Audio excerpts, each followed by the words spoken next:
Space, and we're back with another episode of Space Station Podcast. And we are here with my brother, RJ the Guru. You already know. But first things first, as you can see where we at right now, rest in peace to John Witherspoon. Yeah, like most importantly, like first and foremost, R.P. Pops, for real. Like, we lost a figure, like a real movie father figure, like somebody that really stood out throughout our childhood right there. It's like, you know, growing up, when you see all these celebrities and these figures, you just think, like, they're never going to go away. Like, they're immortal. They're going to be with us forever. But then you get older and you realize people do age. People do eventually pass on. That's the craziest shit about it. You just never know when your time is going to come. For real. And then, like, especially somebody like John, where it's like he had, like, one of them everlasting impressions that he would leave on you, just because, like, every time you watch, like, a Friday movie or anywhere where he was, like, relevant in the film, he left something positive on you, feel me? Like, he made you laugh. Like, you go back and watch Friday 30, 40 times in your lifetime, and every time you're going to laugh at every single thing he says. You might be able to quote his lines because they just stick with you like that. Like, dude was great. And we lost a good one today, for real. Yeah, like, I never heard a scandal about him. Never heard a bad thing about him from other celebrities. Nothing was always good. Everything was always positive. Every interview, like, he was an upstanding, like, person. Like, yeah, man, I was damn near ready to cry this morning, bro. I woke up 3 in the morning to this shit. Because, you know, a couple years ago, there was, like, a little celebrity death hoax thing going around. They said he died. Yeah, he was one of them. So yeah. I was like, you know, this was another one. I mean, as I started scrolling down more and more through Instagram and Facebook, it's turned out more and more to be true, and that shit just broke my heart. Yeah, once you saw how heavy it was trending, it was like, damn, that really happened. And, like, I don't know, man. It's just like, that's one of the things that makes you pause the world for a moment and just be like, yeah, there's some shit bigger than, like, what we doing going on, but, like, yeah, whether it was Wayne's Bros, Boomerang, fucking the Friday series. My most fond memories was, of course, Friday, but Boomerang, he was fucking hilarious. Like, what was some of your fondest memories of John Witherspoon? It's gotta be Friday. But, like, for me, like, bro, Friday After Next, like, alright, all three of them for sure, but, like, Friday After Next, when he met fucking with Miss Rosie or whatever her name is, the older lady. Oh, Terry Crews' mother. Terry Crews' mother, with the fucking, with the caterpillar on her lip and shit. Yeah, like, I heard she has that mustache in real life. I believe she do. I heard she does. That shit is not a pencil, I'll tell you that. Yeah, man, I feel like that movie, that's, like, where he really, like, that was, like, Mr. Jones. Like, we saw him at his full extent. He wasn't on a job. Nah, I mean, he wasn't dog catching, none of that shit. Nah, I mean, he was being himself. He was running a restaurant. He had more camera time, like, for sure. Yeah, definitely more camera time in that movie. Yeah, and then he was brothers barbecue. Like, come on, man. He was in his bag. He smacked the shit out of his mom. Smack your mama. He smacked his own mother. Well, he ain't say that part. He smacked the shit out of his mother, though. That shit was funny. Salute that man. For real. And Elroy. Shout out Elroy. He deserved his credit. But, like, it's not about him. Yeah, man, this shit is really devastating. Like, 2019, we lost a lot of good people. A lot of good people. Already, too. It's not even... I was chiefing. You were? Yeah, a little bit. Shit, I couldn't tell. Yes, man. R.I.P. John Witherspoon, you know. But let's get into some more positive things. God damn, this shit is heartbreaking. Yeah. But on to you, my brother. So... RJ the Guru, that's your rap name, correct? Yeah, that's a fact. Well, that is what you do. You make music, of course. Definitely music.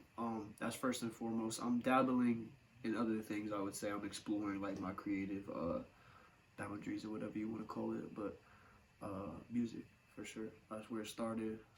If it's got to end somewhere, it's probably where it's going to end. Word. So what are the other things you dabble in, just real quick? Well, clothing recently. I'm wearing one of these Diamonds and Roses shirts right now. I turned the mixtape into clothes, and I'm trying to, like, instead of just making it seem like it's merchandising like the tape, like, I'm trying to make, like, a small brand out of it. So we'll see where that goes. I'm trying to study it too, though, you know what I mean? Like, these aren't just, like, your basic, like, plain quality white tees that are just gonna, like, you're gonna see the Diamonds and Roses shit fade off in, like, a month every time you wash it. Like, all quality shit. Yeah, we really trying to put out something that you'll want to wear you know what I mean, that you want to buy your kids as they start going to elementary school in a couple years and shit, you know. So don't sleep. Yeah, I didn't want to jump too far ahead, but so like, where did you get your start in the music game, and why hip hop and rap music? Honestly, You want to hit the blunt, Nico? You good? That's what I was saying. Shit. My fault. But honestly, like for music, it goes back. I don't usually like give too much credit to like anybody else with it, but like my father is a DJ. Oh, okay. He DJs.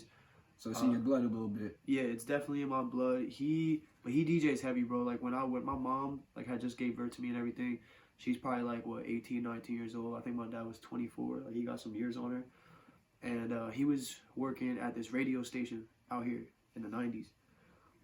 Yeah, I think I was born in 95. So like he was out here maybe 95, 96, working this radio station. This big fat like Puerto Rican dude, but he like darker like Dominican tones, and he got like Jerry curls and shit. Like my dad, he was driving a '85 Mustang with the T-tops and shit. Like my dad was like a vintage DJ, you feel me? And he had to this day he still does. He does old school nights now, and he DJs '80s freestyle.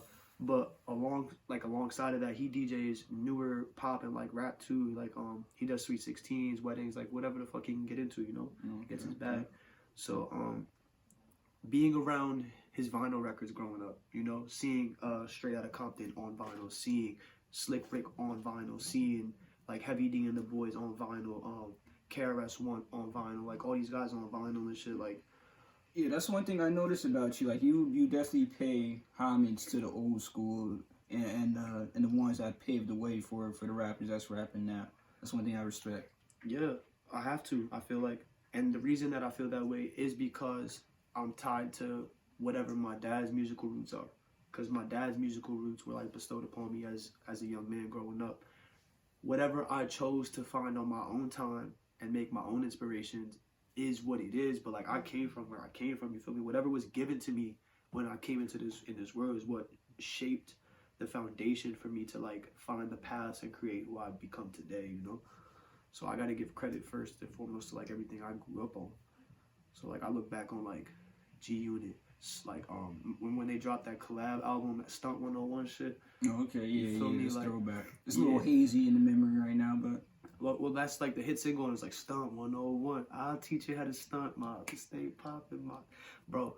Like I look back on all of that to be like that's what made me end up becoming a rapper, because that next thing you know, I wasn't really exposed to like drugs or nothing when I was like really young. I didn't start smoking until I was 16, and then when I came out doing that, to me that's late. A little late. Yeah, that's like 14. To everybody I rock with, that's late, bro.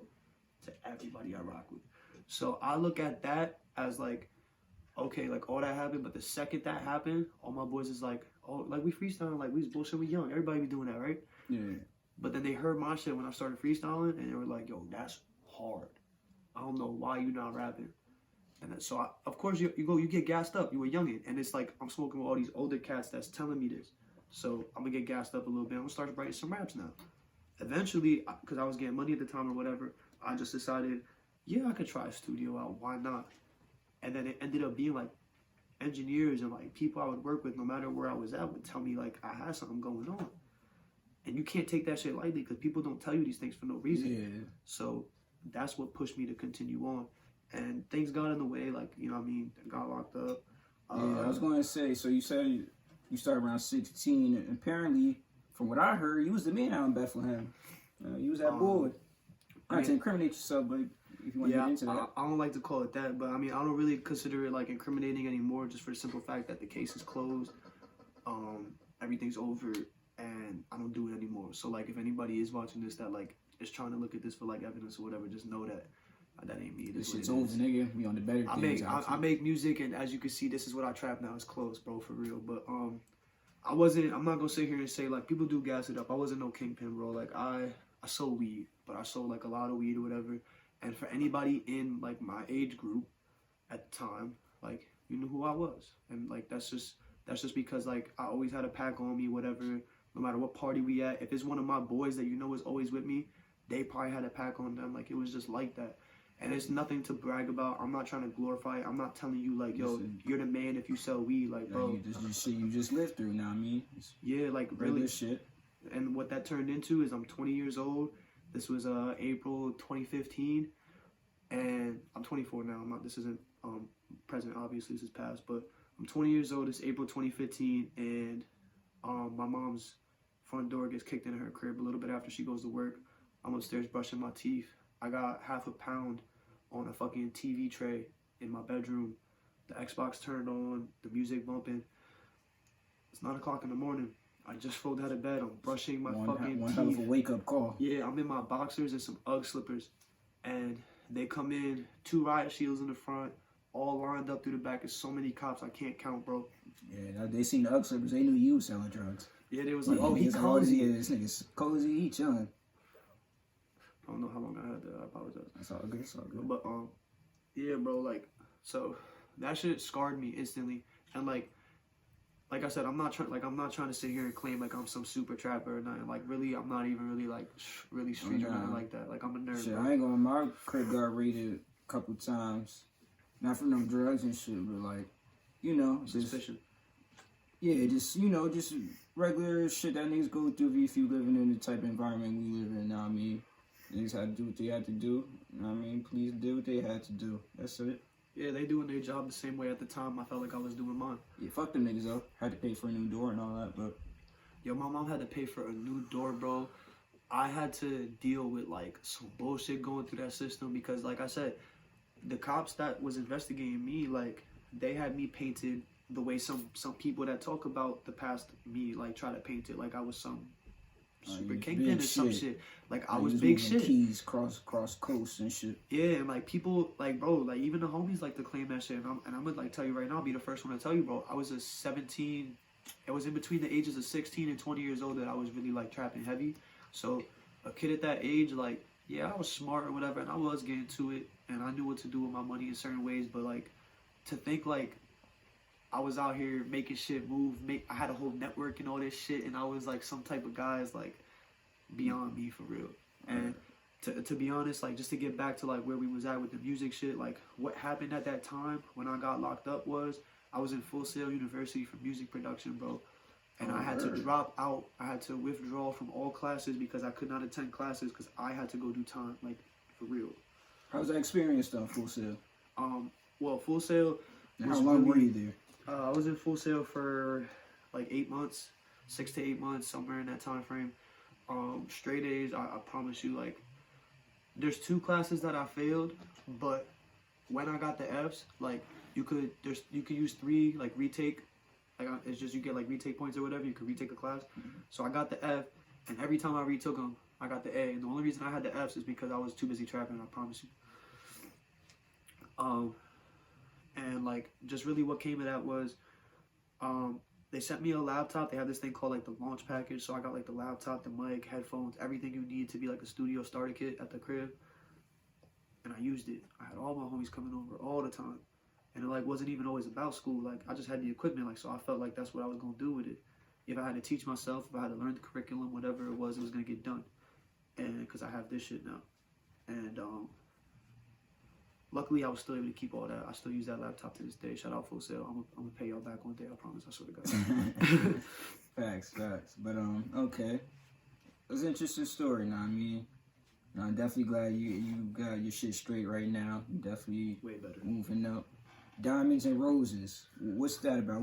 Where'd you come up with the idea for that? Disclaimer, I didn't come up with it. Just like exclusive on Space Network Media. Yeah, you're gonna hear it here first. I gotta give like credit really where it's due. My boy Melzy, so he is the producer behind every song. He made the artwork, and obviously because he made the artwork, this is the exact text. It's beautiful artwork. I'll put it up right here so y'all can see it. You know what I mean? Thank you. I appreciate that because we got stickers. It's all coming crazy. But like, he made the artwork based off of a concept because we were on Twitter, and I was using the diamond, like the jewel emoji, with like everything. That was just a thing at the time for me. And he was using this like dying rose emoji. And I'm a real like visual learner for some reason. So when we were making these songs, we had like 3 at the time, is where it started from, and we were tweeting each other, and I would always put the diamond, he always put the roses. So like one day I just put them together. I just started tweeting like that, and then he followed up and he did it too. And at that moment when I felt like, yo, we just like really like clicked like that, I was like, yo, what if we call the tape Diamonds and Roses? And I came up with a whole concept like, yo, it's basically like it's a clean slate, it's a new beginning. Like we're trying to give them something from the ground up. Like these will be our roots. Like this will be where things start to change for us, to start to grow in a different direction. And we do something different with ourselves. Like I went all like on this whole rant about it or whatever, but basically he took that and ran with it the same way that I ran with it. He went and made the artwork, and then he sent me like 4 more beats, and then it just became an RJ and Melzy thing, where it's like so he was like Steve Ditko, you were Stan Lee type shit. Like yeah, bro, just like some like he was the Eric B. to my Rock Kim or some shit. Yeah, you feel me? Like you made the shit pop. Exactly. And like he came up with the beats, the structure for every song, and he came up with the artwork. And all he did, you know what I'm saying, he sends me the artwork, he sends me the beats, and all I could do is run with all that greatness that he gave me, you feel me? And damn, I cannot answer a phone call right now. I'm in the middle of the Space Number meeting. Yeah, man, we're doing some call right now, man. They can hold it up a little bit. I'm about to turn my phone off. But basically just like I just made songs like any other time I would approach a song or whatever. And the way I click with Melzy, even though he's from Cleveland, he's actually from Cleveland, Ohio. He's not local at all. We've never met in person. Everything that we've done as far as link up has been via Twitter. So just to build that connection with somebody in that way and click the way that we do is special to me. So I pride myself on it, and I try to go harder when he sends me something. So I feel like that's why we got some real quality stuff on Diamonds and Roses. I'm re-recording it. I'm putting it on all platforms soon, and there's gonna be like even more clothes coming out. It's not really even officially out yet. I'm just selling like these basic tees to start off to some of the homies. You know what I mean? These probably won't re-drop. We're just gonna move on up with some new stuff. Yeah, I was gonna say like about like your style of music.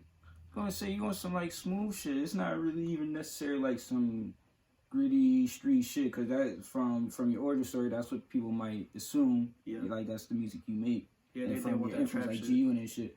But it's like you want some how can I say, like you on your Tory Lanez type, like you trying to cater to the ladies, like you on your pretty boy type stuff. Now see, definitely the women.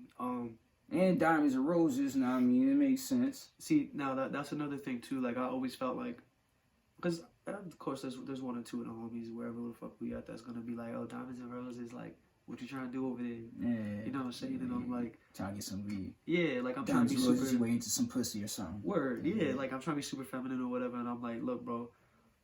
End of the day, the one thing that I feel like everybody at this point, at this generation of music, should have learned just from Drake coming out and being the artist that Drake is and reaching the level and the stature that Drake has, is that just like catering to women with your music is gonna get you places. Like Frank Ocean has said it. He's come out and said it many times on his music, and his music is extremely popular. Drake has come out and said it many times where he's like, I don't really care what a grown man thinks about my shit. Like, as long as these women out here like bumping and vibing to my shit in the club, they doing their makeup to my stuff, getting ready and everything like that, like we good. Yeah, that's all that matters, and man. I feel like that's real powerful. Now, is that to say that like every song I make is for women and I don't make nothing for the homies and nothing like that we could just be on some like real like team oriented shit and just like vibe out to like, yeah, this is what we feel too? Like, nah, I do it all. Like, you know what I mean? There's songs in there for my homies, for the players, player anthems or whatever. Like, I do try to mix it up, but the focus, like, if you want to talk about, like, you go through a lot of my songs, you may find a lot of like slower vibes, cause like, yeah, I don't ever want to like really put out a song where like a girl hears it and she's like, yeah, I don't really want to bump to that. You want something that everybody like, yo, this is it right here. Yeah, maybe not every type of girl is gonna bump every single song I drop, but like at least like whatever song I put out, like there's at least some type of girl that's gonna vibe with it. Like, yeah, this is my shit. Let me put on some Google real quick. Exactly. And it's been like that, bro. Even Count, like my most hype song, my most like for the homies, like we vibing, we rocking to this shit. Girls love that joint, and that makes me proud as fuck. Cause I'm like, yo, I'm just out here being myself, and y'all dead fucking with this shit. Like that's what's really most important to me. Like it ain't even about like what I try and target or like what I'm doing with my music. It's just like I'm being myself on these songs. I go lock in the studio, especially when I lock in with Zay. Like I just go in there, we just start something from scratch, and I just like zone out, bro. So like the fact that people are gravitating to me more now when I'm starting to unleash more and do more of that is special to me because it makes me feel like that's all I needed to do all along, and I'm glad I finally got a grasp on that. That's valid. That's valid. All right. So before we go on, let's travel a little bit, man. Where you trying to go? Where's your destination of choice? You gotta take me. You gotta take me to the Death Star. You gotta take me. Death Star? Yeah, you gotta Where, take Star me. Wars week? Yeah. Or I've been trying to meet Darth Vader for a while now, man. I'm trying to take his crown. Star Wars coming out soon. All right, so here go to snap. We out to the Death Star. You know what I mean? Double snap. Double snap. So we out here now. You and Zeta Cannon. Yup. 21 Savage, Metro Boomin. What's that about? What y'all got cooking up? Wow. I see y'all collab on a lot of tracks. Yeah, I mean, we go back like we got like similar roots creatively. You know what I mean? I feel like he was around for like a lot of like my just creative start, just me coming out of my shell and becoming the person that I am. And I feel like, you know what I mean, he'd probably say the same. Like we were just around the younger days. We go back to like middle school. You know what I mean? So I'm 24 years old. And it's just like you go back that far and like we can still click and we can still link up. Like that's a beautiful thing in my opinion. Like he older than you or younger? No, I'm older. I got a little bit on him. But like I don't know, bro. It's just crazy because like I remember when he first started just messing with like sounds on like a program. And then he went into making like those club beats. He was making like Jersey club music a lot. Like he really took off with like Jersey club music. He's from Bethlehem too, right? Yeah, he's definitely. We're both from Bethlehem and shit. But like he had took off with like Jersey club music and everything, and that shit was crazy. And then to see when he transitioned and started making like all these songs, and like you got No Juice Q's hopping on like a bunch of his music, and like they're both making like really quality songs together. That Shoot Your Shot shit comes out, like for me that shit turned up everything. Like I don't know like if it's globally considered a hit yet or whatever, but like it needs to be because that song is like really popping, and that's one of them things that like I just see his growth in like every way. Yeah, I'm familiar with No Juice Q. Yeah, and just like for me, just like to see like Zay's growth like musically and the way he grasped his sound and like changed it. You feel me? Is huge, and I had to get in the studio with him, in my opinion. So I just wanted to wait until like I got myself right, and I wanted to approach it right. And once we did it, the first time we sat down together was Count, and yeah, that's what came. That shit, that's my shit right there. Get into what was the creative process for Count. What was the inspiration behind you putting the Shaq and Kobe? That's how you feel, obviously. You know what I mean? Metro Boomin 21. I mean, so the specifics on Count is basically. You know, we had talked for a few weeks about like getting a session together, and then once we finally had time, we did it. We go in there, and it's just regular shit. It's just like linking back up with the bro, like, you know what I mean? We roll up, eat, whatever, you know what I mean? Snacking and shit, just talking. We listened to a little bit of Diamonds and Roses because that had previously been recorded in the same studio. So we just catching up, and then we were trying to establish like a vibe where we could find like that common ground or whatever. So I come with the idea, like I'm just like, yo, bro, for the beat, like what if you just like start playing sounds and we just like, you know, just find some ingredients and see where it goes. So he start playing sounds, I'm picking sounds, he's putting them together and organizing them and everything. And then that becomes the beat for Count. Like that's literally just how it went. Like just play some sounds. I'm like, yo, I like that. Hey, yo, that shit sound hard with it too. And then like, but as he's playing the sounds, you know, he's patternizing them the whole time. So like it starts to come together, and every time I hear something get added, I'm like, yeah, I like it. Or there might have been like that one or two things I didn't, but for the most part, I feel like he has an idea of what I like already somehow. Like it just naturally happened. Yeah, that's like one of your one hype songs. You think you're going one-on-one with Stephen A? Talking shit? That's You know what I mean, because Stephen A. He talked that talk. I don't know. Not too many. I don't think too many had to get the gab like he does. I will say this. I could talk my shit, Stephen A. So consider this an open invite. If I ever get to a level where you feel like my phone is worth ringing, we could talk. Man, shout out to Stephen A. Smith. Know what I mean? But yeah, the lines basically just like the Shaq and Kobe shit. That really came to mind because Zay's a Lakers fan, to be honest. Yeah, you already know, LA.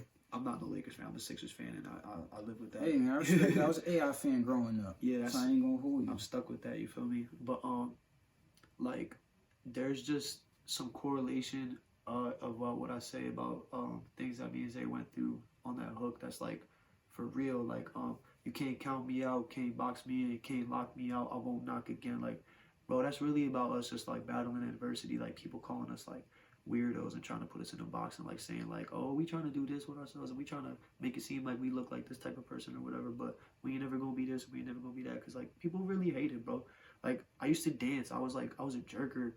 I used to have highlighted skinnies, bleached skinnies and shit. I had a fucking blonde mohawk and shit, bro. Like Aeropostale tees, bright as shit. With the tight jeans, like, bro. When I tell you they hated me, like, cause I was different, and I was the weirdo or whatever, and I was tatted up at 15 years old, and like, I was some real out the box type, and they weren't trying to let me win.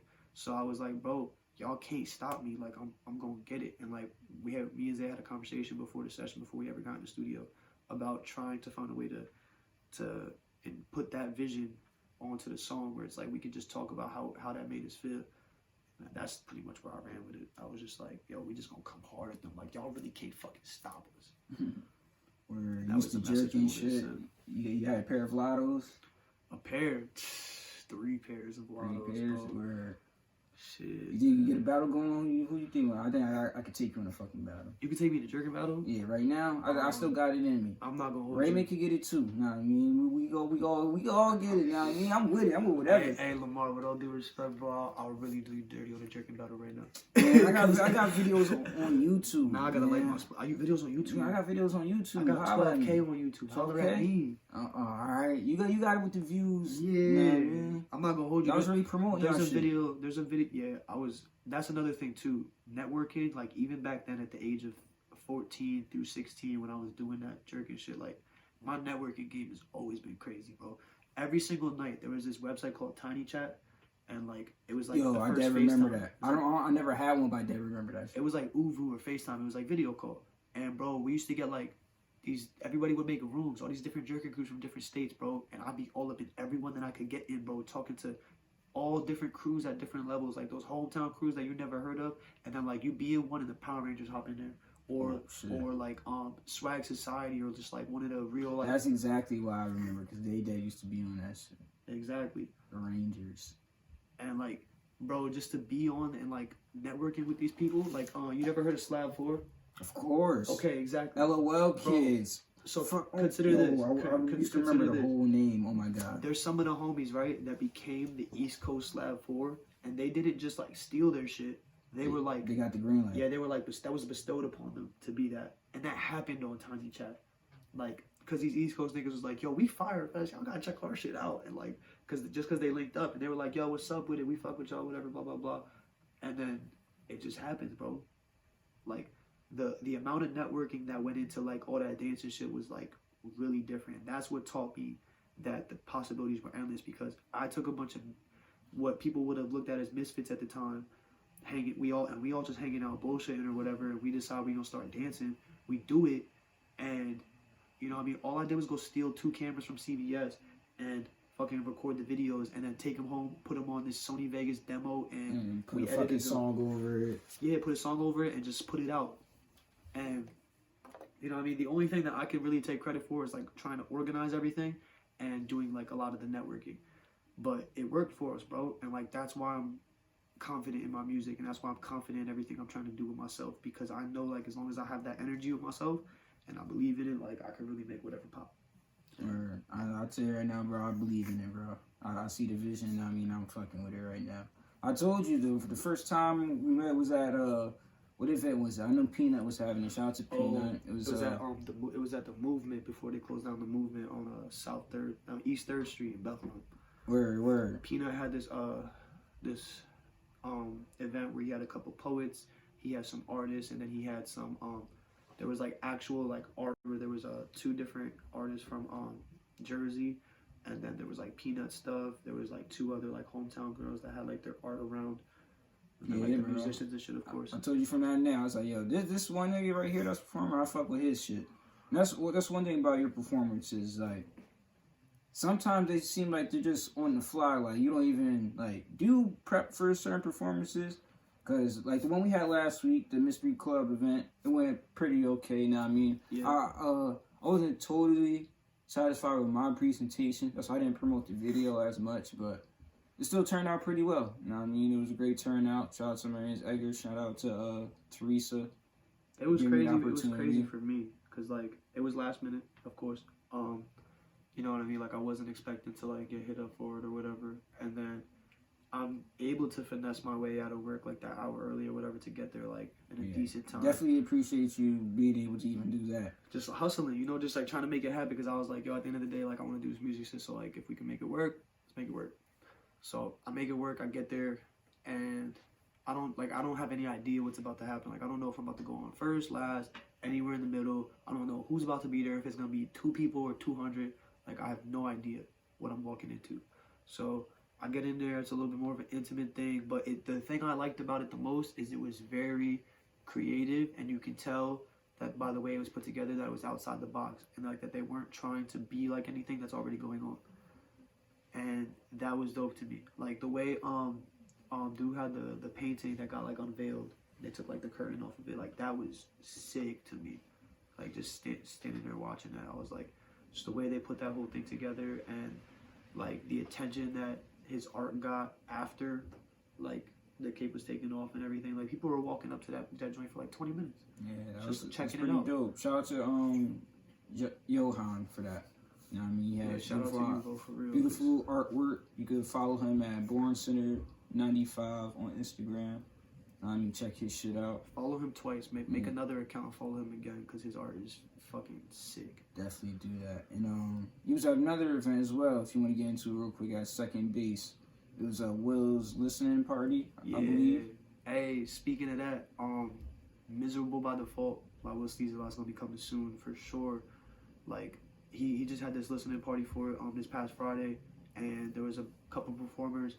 I was a little bit more, like, close with him while he was putting it together, so, like, I know, like, only a few of his, like, favorite artists were able to perform because he didn't want to have, like, 30 people performing. So it was, like, what, 4 or 5 of us maybe. And it was a free event too, right? Yep, and it was a free event. Or doing shit for the community. There's no like liquor or like nothing else. Like, it wasn't like at a bar or nothing. It was at Second Base, like this like beautiful Second Base vintage clothing store in Easton, Pennsylvania, and you know, it was a nice, real, like, intimate setting. It was like pretty much more like of a showcase for the couple artists that were chosen, and obviously, and most importantly, for his project. And one thing that I'll never forget about from this night, and it was like real special to me, was prior to the event, I had planned with the other artists that were selected to perform, because like he told me like how important it was, like, that these were the artists performing. So I wanted to get them all together and make a song, and it was like surprising, you know what I mean? So like we do it, and 5 of us link up. It was me, Run Into Utopia, Liz, Mosum, and we just got in the studio at Quentin's crib, and we just made this song, bro, in one night, and it was just like beautiful. We were there from like 11 o'clock to like 3 in the morning type shit. I might have been there till 4:30. Like, it's crazy. Sounds lit. That session became this like really great song, and we got to debut it and perform it for the first time at the event, and we got Will to come inside and like really like be front row and like focus for it. And after the song got done, he was just like, "Hey yo, tell me y'all got an open verse for me, like, what's going on?" And like that whole moment for me was like real, just like priceless, because the funny thing is, like, we were in the studio making the song, and everybody else is like, "Yo, if we're doing this, like, Will has to hop on it." And I was like, "Yo, don't be mad if he doesn't want to. Like, he's in his bag working on his project. Let that man work." But the way that he jumped on it like that, I was like, "All right, y'all was right." because it was meant to be that way, and I think it was just like magic. I really feel like when this song drops, it's called Evergreens. I'll give you no more details other than that, but the fucking song is beautiful. All of these artists are on it. Will's gonna get added into it, and I really think it's gonna be special. I'm making sure that we do a video for it. I don't care if it takes months until we get everybody in the same place for the video. It's gonna happen, and it's gonna be a great song. All right. Now, but not least on your music shit. You know what I mean? What is Valley World? What would you sum it up to be in like a quick summary? Valley World is first and foremost more than the music. Valley World is like a way to literally bring the valley together. Like, I'm trying to give you something where that can be considered just like, I don't know, it's just like it's a movement. Valley World's a movement. Valley World is for everyone in the valley. Like, you don't have to be a certain rapper, a certain person in a certain clique. You don't have to be friends with certain people to like rep Valley World. Like, if you're from the valley and you're doing like anything positive with yourself and you want to like just like rep something that like feels like home, like Valley World's your home, like for real. Like, no matter where you go, you can always say Valley World. Like, if you're from here and you know anything about what the scene is like and like what we're doing out here, Valley World. Or I fuck with it. Valley World, you know, shout out to the whole ABE. Deadass. No matter what ends you from, for real. So, hey, I feel like this next one. yeah, man, you been stalling. I've been waiting for you to like that shit. He's waiting on me. Yeah, I'm waiting on you. I was man. waiting on the green light. Green light, word. And we gonna switch it up. Gonna get out the Death Star. You know what I mean? I'm gonna holler at Darth Vader later. Think we gonna go. We're just gonna go to space real quick. We're gonna go to my natural habitat. We're gonna explore the cosmos real quick. Oh shit. So before we was getting to potting, we were just shooting the shit a little bit, watching a little bit of YouTube. So looking at fellow creatives such as Adam22, Dame Dash, seems like they got a fucking little strange relationship going on. I don't really know what to think of it. It's What funny would you say? Well, Seems like they about to have, like, from what Adam says, they about to have a little talk show that they're starting on the Dame Dash network. oh, so that's what I didn't peep. Okay, so what I'm getting from this is like, first off, I just found out about them even knowing each other exist today. Like, obviously, I would know Adam would know about Dame Dash because, like, you know, Adam had to study the game to get Yeah, the position obviously, Adam is. yeah. But There's no slouch, I'll give him that. Yeah, to find out though that Dame knows of Adam, number one, and number two, that Dame is doing anything publicly with Adam, I found out today. Like, I had no idea. And to see people from those two cultures, because like I look at Adam like as a figure in the SoundCloud rap era. Like, to me, that's where he's prominent at. Like, he put on rappers like niggas. He fucks with the Smoke Perps underground. and the Smoke Perps and the Lil Pumps of the world. Yeah. Like, he put on these kind of people, you know, And porn the Lil stars and Xans, shit. yeah, and the Snapchat porn stars, and we're not gonna get into all that, but like, I look at Adam as that, and then I look at Dame Dash as 2002 OG gangster rap. Even before that, not late 90s, Yeah. jiggy rap. He seen a lot of evolutions in the game. Dame Dash, But like been around. Rockefeller though, you feel me? Yeah, Like, the whole Rock, like, yeah. but in my opinion, like, those were the real gangsters, like Rockefeller and Cash Money, like, you feel me? So, Of course. excuse me. You alright? Yeah, I guess so. Alright, man. You know, the paper hitting you a little hard there, I see. Yeah, I hope you can hit it. But Come on, man. Who you talking to here? Ain't call me Young Khalifa for nothing. my fault. That's the OG smoker. I ain't mean no disrespect. Top shout out. But fucking speaking of, yo, that's a good movie by the way. Shottis? Yeah, I was watching, like, they had it on Amazon Prime, bro. Classic. Wow. I'm gonna watch that tonight. I just lost train of thought. But alright, so for Dame and Adam, right?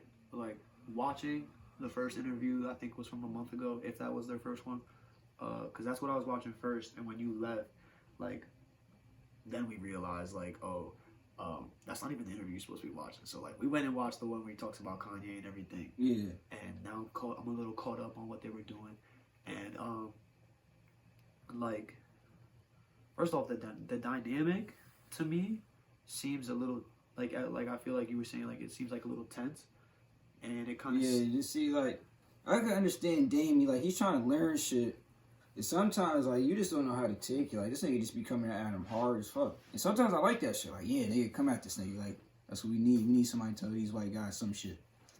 But if you're trying to learn something, maybe you could, like, actually learn it instead of, like, when Adam's trying to make a point. Yeah. Dame always interjects and he and tries to literally give his talks over point. it. Yeah. He's And like, it's like, okay, like, maybe I do want to hear what Adam has to say a little bit. I mean, I want to hear his perspective on certain shit. yeah, it almost seems like Dame's not giving him a chance to have a point, because it's Exactly. kind of like, yo, Dame, like, yo, you got a point, bro, but you're not gonna Yeah, sit 'cause here he and tell made me a that he lot of don't good got a points. point. You're not gonna sit here and tell me he don't got no points, because he got points. Like, and that's where I feel like the problem was with Dame. Like you were saying in the interview, is just that he always wanted to have his comments overshadow what Adam was saying. Yeah. The one thing I did like that Dame brought up is, like, why isn't there, Lord Jamar said this to Vlad too, why isn't there somebody white media that's giving a spotlight to their shit? Like, why can't they be on that level? Yeah. Why are y'all holding them at a certain, like, no, not even Type that. shit. It's like, he said it. 'Cause Why are he was you like, always- trying to box why- him in? He felt like he was trying to be boxed in because he got compared to Revolt as opposed to getting compared to like a HBO. no, not Dame. I'm talking about why, like, Dame was making the point to Adam. Why doesn't somebody white make a white media outlet that gives spotlight to, like, rock and roll, country music, pop music, Oh, and shit like that? Like, why isn't that? Why do they always want to come to our culture? Not saying that they can't necessarily, but why don't they have that for them? oh, okay. I get, like, why Like, can't they one focus good on their point. own Yeah, shit? for once? exactly. Okay, I see where you're going with it now. I mean that makes perfect sense. Like, I don't see any reason why they can't do that. They should do that, to be honest, because they have more knowledge in those fields as opposed to, like, sitting here trying to talk about all these drill waves and, like, you know what I mean, Complex want to cover, like, all the gritty parts of the gangster rap and, like, not tell you, you know, like, G Herbo could give money back to the kids and shit. He don't want to tell you about that. They want to tell you about his homie that died. Like, that's another thing Dame was talking about too. Like, they want to glorify all the bad things that come out of rap And give not look little at the light good it does for to people. shit that's positive and all that. Yeah, like, you gonna tell me that, like, Kendrick Lamar influences, like, gang culture or some shit? Like, no, not really, bro. I mean, I feel like he gives a positive light. That. No, but it's an example. It's just Yeah. like they'll sit here and paint, like, that kind of picture as opposed to just saying, like, yo, like, he actually really does something powerful for the world. Like, he sends out a good message with his music. Yeah, and it's like, white people, they don't fuck with rock and roll or none of that shit. It's like, nowadays all Rap's they all that know matters now. is rap music. Rap is pop now. I think a lot of people need to realize that, and I know it's been said before. I don't ever want, like, I like that too. Rap is pop. yeah, I'm not really trying to, like, be, like, quoted as the first person that said that. I have taken that idea from hearing it before, but it's reality. Rap is the most popular genre in music right now. It sells the most. It is the most heavily promoted. Rap artists are the ones touring the most and getting the most bread in every way, streams or otherwise, as far as, like, merchandising goes and things like that. So if rap is the most popular thing out, rap is pop. Because, like, it is, bro. It's just everywhere. Like, everywhere you go is rap music.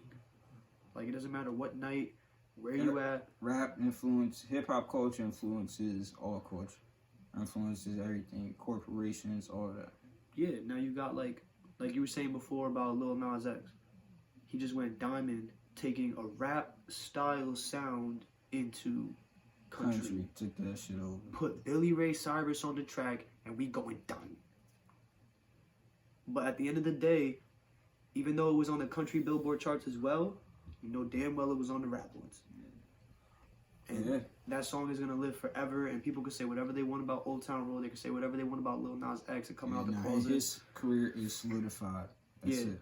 At the end of the day, he did what he did, and you gotta respect that. They say whatever they want. His career is etched in stone. The baby body panini, so just put that on paper. Alright, put that shit on wax. Like he got some heat. Get a little homie credit. You been keeping up with the NBA at all? You been watching these sports? Yo, I'm more in tune with this NBA season than I've been in the last 4. I'll say that. Honestly, me too, man. Like the style of play that these niggas are playing at now, bro, it's fucking insane. It's like now, like when I see ISO plays, like these niggas is cooking this. I see crossovers all crazy. I seen a lot of ankle breakers already. It's only been like a week or 2 into the season. Yo, one thing I'm really happy about while we're on this, 2 players, individually and specifically. Kyrie Irving and what he's doing right now in Brooklyn.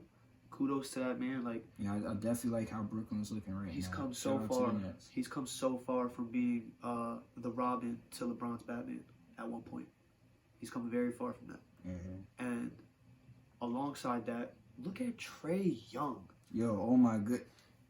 He had a injury scare last night. Yes, he did. The MRI came out negative, so he's good. He could be back by next week. So I hope Trae Young has a speedy recovery because God bless that man. The Hawks need him back. I think they got cooked. I forgot who they played. Needs him back. Huh? Basketball needs Trae Young. Yeah, basketball needs Trae Young back. Because Trae, I'm telling you right now, and quote he me on is this. The next Steph Curry. Like this nigga is doing some crazy shit. Trae Young's the one that's gonna break his records. Yeah, I believe it. Trae Young is gonna break the shooting records. I'm talking about most threes in a game, most threes in a season. Win the 3-point contest. Like, what do you want? Trae Young gonna give it to you. I promise you. He's really giving Atlanta life. And then fucking Vince Carter, his 22nd season, he's playing well this I hope this they year. Make the playoffs. Yeah. I love them boys. That team is so if they make the fucking playoffs this year, bro. That team is so cool. I'm not gonna lie. Like, can we do that? Can we try to like seed the playoffs real quick early? So let's go. We'll start with the East. You got? Start with the East. Go to the West next. Yeah. Who you got in the East? All right. So Sixers. We're not even gonna go in order. This is just like we're gonna give 8 teams. I feel like. Yeah. So Sixers have to go to the playoffs. Bucks. Sixers, Bucks. Nets. It's 3. I would like to see Atlanta, so we'll go forward with Atlanta. I would like to see... No order, right? No, there's no order. I would like to see Miami. Oh, yeah. Miami's looking good right now, too. Jimmy Butler. Yo, Tyler Hero. Yo. Like, you're a hero, boy. Like 29 points. The most from a Heat rookie since Dwayne Wade. Yeah. Yo, for the Cam, you gotta get this right here. Okay. Yes. Indeed. Oh, my God. You probably got it, Lizzie. You're good. You straight. Sorry about that, folks. That's your shitty road blunt. I'm sorry. I'm sorry. Made me look bad. Yo, I had to you just like auto beast. I can't do it. I had to defend myself there. All right, so back to the seeding. What we had 5. Let's run it back. We had Sixers, Bucks, Heat, Hawks. Yeah, Hawks was definitely 4. No, but I skipped 3. Who was the third team I named? Nets. Nets. Sixers, Bucks, Nets, Hawks, Heat. 5. Man, we're back. Shit. Okay, so the Celtics, right? The Celtics have to make it. Oh, yeah, Celtics. So you know, they still got Jason Tatum, Jaylen Brown. Yeah, they still have essentially the same squad, even though there's, like, certain things different.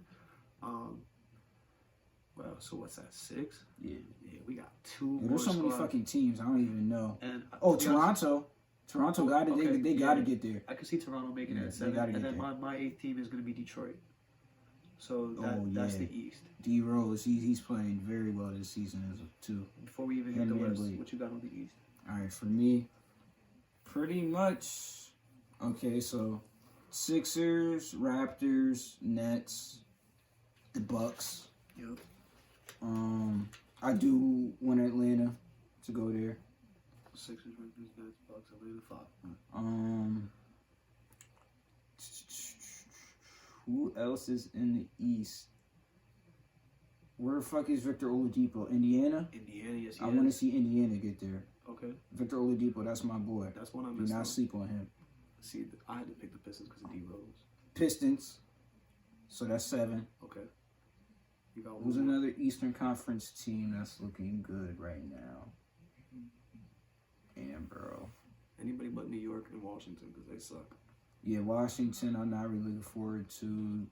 Hornets, I'm not looking forward to. Damn, I don't really know. Like, the Bulls, I don't see them going too far. Shit, I'm stumped on number 8. Well, all right, run yours back. Run your 7 back. Let's see. Sixers, Raptors, Nets, Hawks, Uh-huh. Indiana, Yep. Detroit.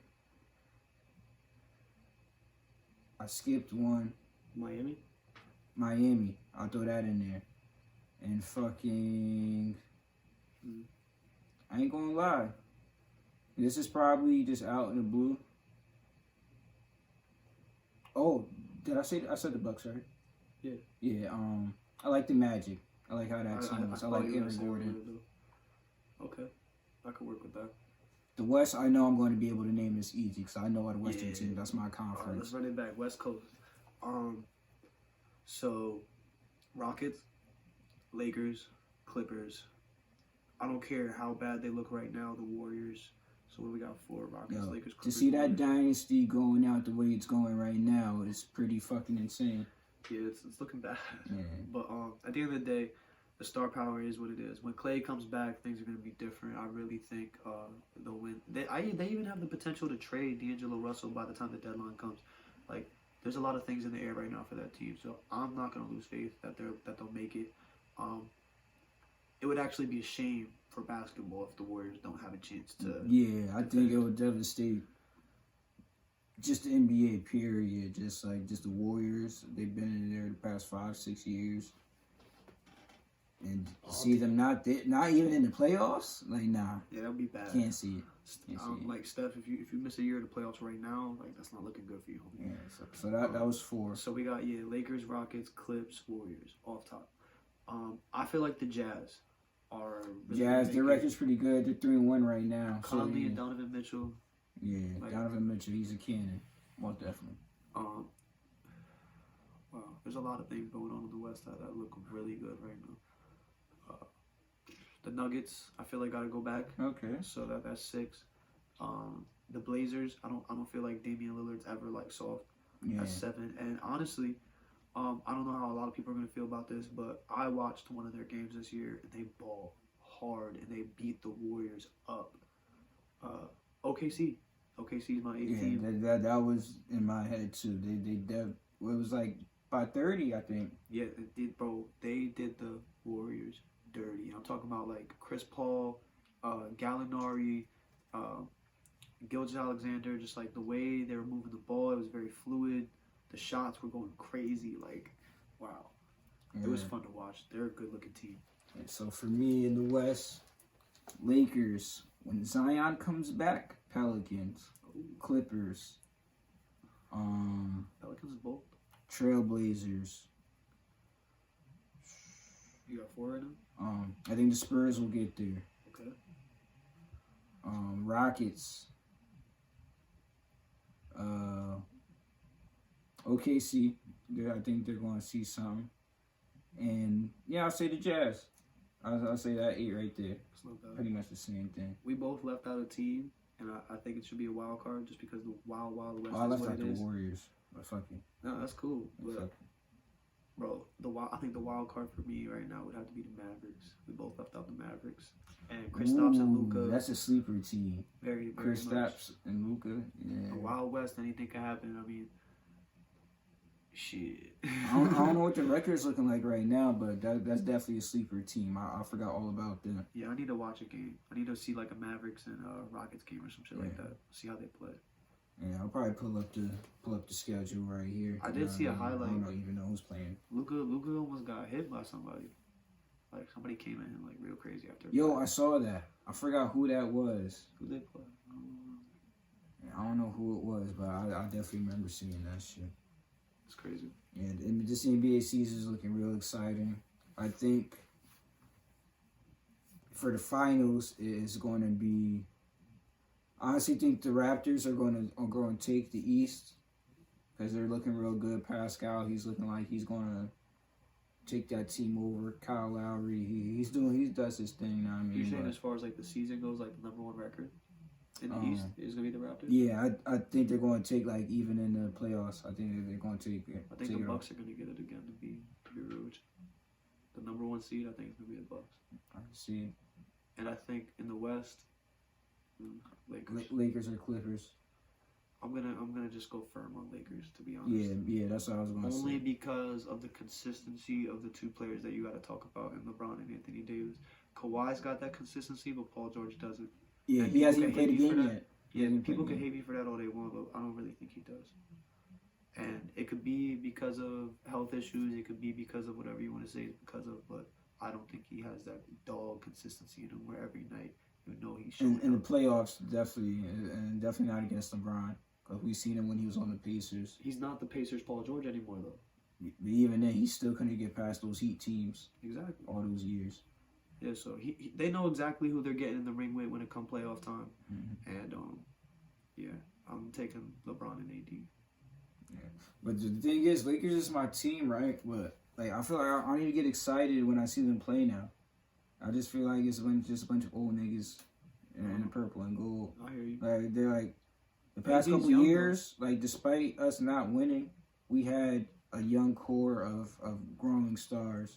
Now I feel like we could have kept some of them. Giving up Lonzo's a loss, in my opinion. Yeah, I think that's a big loss. Anthony Davis, though, in my opinion, is like still fairly young enough to like lead that team for years to come after LeBron, and they have the potential to move some pieces in the near future and get some younger guys to fill out those roles when that time comes when LeBron does leave. But like, shit, I don't know. Right now, are you talking about like right now, like the rotational pieces they put around these guys, like how do they look stacked up against anybody else on paper? Like some winners, bro. Yeah, it's hard to beat it. Like, for real. And what did Anthony Davis do the other day? Didn't he drop 40 and 20? Last night, 40 and 20. Like, That's come on. since Shaq. If AD's dropping 40 and 20 and LeBron puts up double-digit points and 10 assists, are you dumb? Like, they're going everywhere. Anywhere they want to go is where they're going to go. Yeah, we're looking real dangerous. You know what I mean? I say the Pelicans is my second team because I sure love Lonzo and Zion. He's going to be something special when he comes back. I feel like they're taking health precautions. Like, yeah, he did get knee surgery and all that, but I think they're definitely going to be taking precautions even when he is well enough to come back. He's going to come through and average like 25 and like some other like mid-level like stats, like probably like 6 assists, 8 boards and shit like that. Yeah, he's going to have a stat line like that. Had he been playing, their record would be much better. I don't think we've won. The Pelicans have won a game yet. That. But yeah, with Zion in there, I mean Zion's gonna dog the NBA. I don't know if anybody out there's really doubting that, but if anybody is like tripping. Yeah. The only way he doesn't dog the NBA is injuries.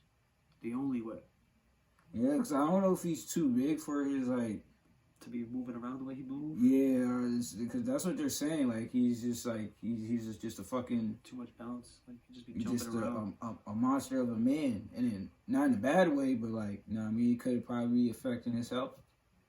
Like could like all that weight on top of them legs, like just like make you crumble. And all the powerful shit he does, like how D Rose and his knees, because you can see when D Rose used to do the shit he does, the way he takes off, he puts so much pressure. True. And his fucking legs, like you can see that shit. Like that shit was probably bound to happen. That's the other thing too. Like there's guys in the league like Rose, LeBron. I mean, other guys that he doesn't even have to compete with that could like give him that knowledge. You know, as far as like how he can maintain his health, and as long as he's like not too cocky, he's like willing and open. Yeah, no, I think he's very humble. I think he's a very humble kid. As long as he could do it, as long as he could do that, he'll be able to just like soak up all that knowledge, and hopefully he can keep himself healthy, whatever it takes to do that. There's no way you chill out your game. Like you gotta be Zion, like you're Air Zion, like you are who you are. You know what I mean? You gotta do that shit, but you gotta find a way to do it and protect yourself at all costs. Yeah, I believe in a young bull.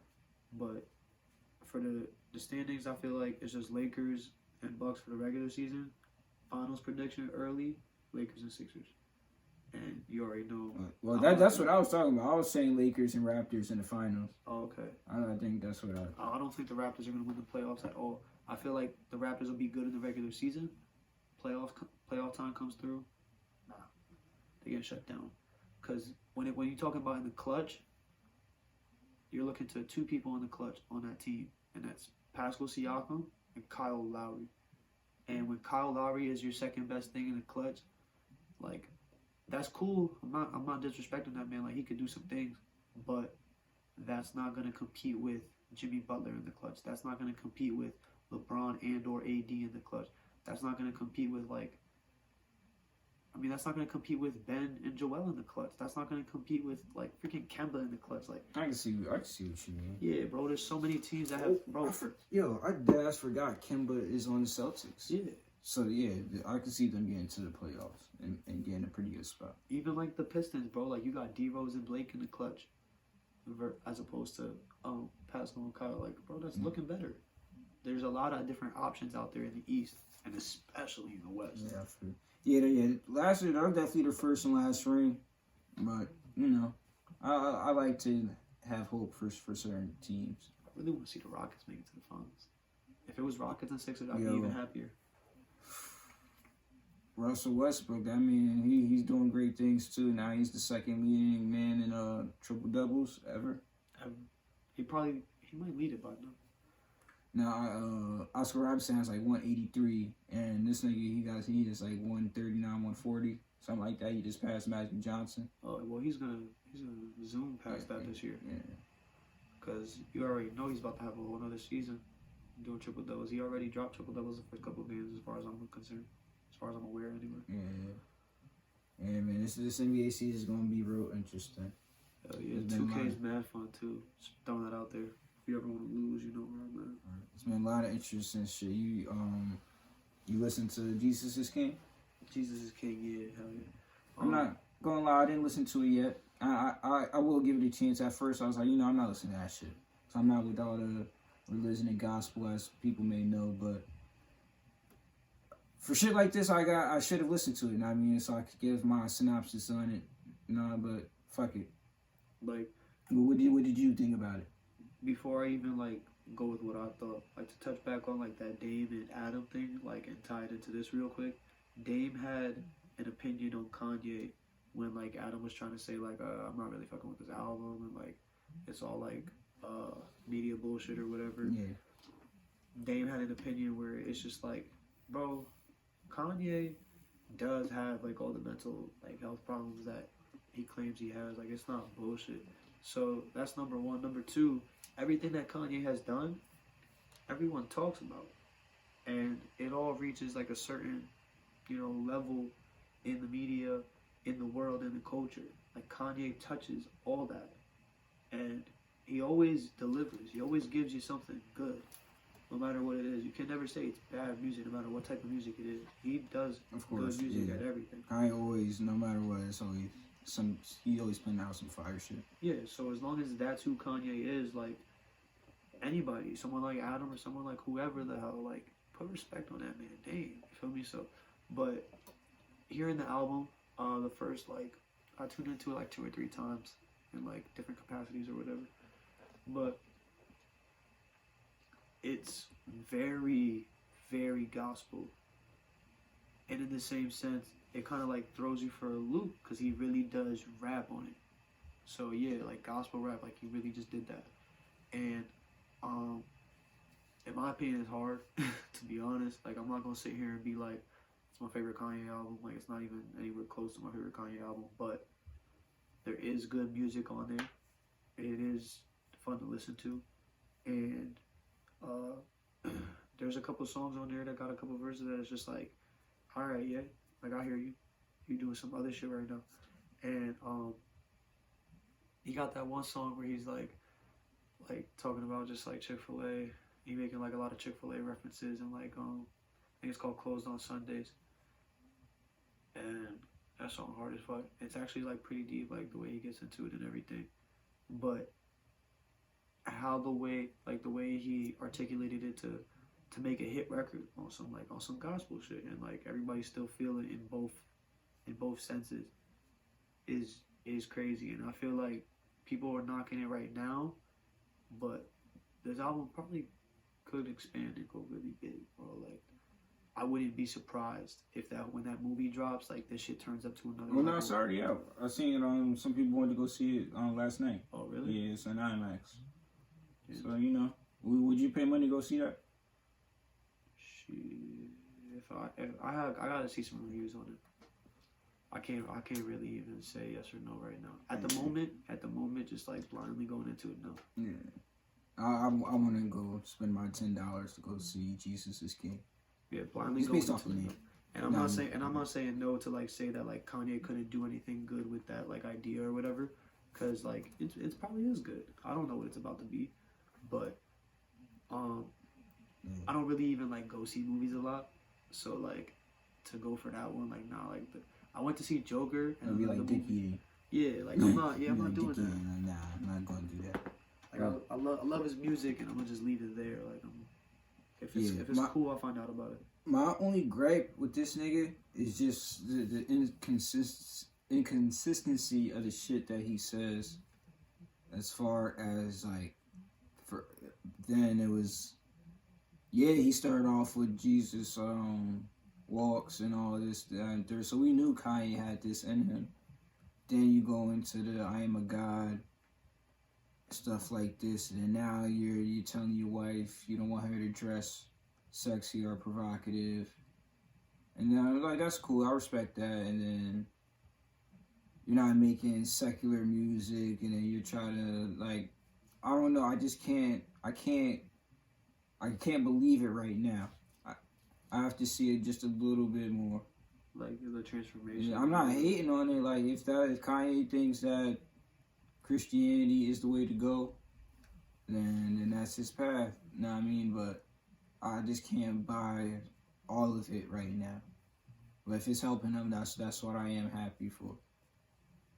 Yeah, like I see what you mean. Like starting with Jesus walks and everything, going into like more of that like I am a God, and like when you were saying about how you said he doesn't want his wife to wear provocative clothes anymore and everything, and then like on My Beautiful Dark Twisted Fantasy he was talking about I'm gonna marry me a porn star and all this other, you know what I'm saying? Exactly, shit like you, such a fucking, you're such a fucking hoe. I love it. And that was only last year, like exactly. Like what the fuck do you want, Kanye? Like what are you trying to give us here? But that also like speaks to his bipolarness that he came out about. And as far as like Dame was just saying on that shit with Adam, that is a very real thing for Kanye. So if that is the truth, and everyone close to him will tell you that Kanye really does deal with that bipolarness, then you go all the way back to songs like All Falls Down and everything from the College Dropout album. Like there's a lot of contradictive lines on the songs that like the lines bounce off of one another, and they're contradictory to each other. You know what I mean? So like it's not very surprising to see it happen on a larger scale between albums. Is all I can really think. And if that's really who he is, he's got like that split personality, like that divide in the middle of times. You get that duality through his music, and I mean it's special, bro. And a lot of people hate him for it, but I feel like they'll appreciate it more maybe when he's gone, as sad as that sounds, or maybe whenever he decides to put the pen down. As much, like Dane said, as much as niggas might be mad or whatever at this man, niggas need Kanye. He makes shit without him, the shit would be boring. Facts. You know what I mean? Hell yeah. Other than that, man, how you feeling? This was a pretty long episode. I mean, we got a pretty good discussion in. I'm feeling good about it. Shit, I'm feeling great. How you feeling, Echo? You feeling alright? Pretty good. We vibing. Going head out of here. Going to travel to Cosmos a little bit more. Get a little bit more higher. You know what I mean? I definitely appreciate you pulling up to the space station, my brother. Hey, I had to take the portal, You know what I mean? from Bethlehem to Allentown. I had to take the portal through here. Shout out, yo! Can we get a shout out? Yeah, man. Get all your shout outs. Eat your shit off. Can we shout out? Can we just get a shout out to all the homies? Like, yo, shout out Scotty. You feel me? Shout out Scott Summers, my brother. Shout out Lee. Shout out New. Shout out Zay, little ugly His ass. ass nigga. Yeah, fucking. Shit. Shout out everybody that's fucking with me on Apex. You heard? Like, nah, for real though. Follow me on the gram. It's 610 Guru. It's the same thing on Twitter. You can find me on all platforms. It's RJ the Guru. The only difference is the is a THA. A lot of people put the E. Ain't no E. You get that right, you'll find me. Find me on YouTube. We got videos and everything. Like, come get with it. We out here. November 15th, New is going to be having a set in the fashion show of Unity and Diversity, held by my mans Raul or Ramen Siho on Instagram. Now I mean, he's hosting it at Allen High School, November 15th. Pop out, call off work, do whatever the fuck you gotta do. I'm going to be coordinating new set. Now I mean, pop out, show the community some love. We're trying to do it for the youth. This is something special. I feel like we're actually going to be doing something like just something like that, just in school. But then where the kids is going to be able to see, people of all ages going to be able to see it. This is going to be something lit. Y'all going to be able to purchase clothes. Y'all going to be able to get a visual of what y'all going to buy beforehand. It's going to be lit. So, this has been another episode of Space Station Podcast.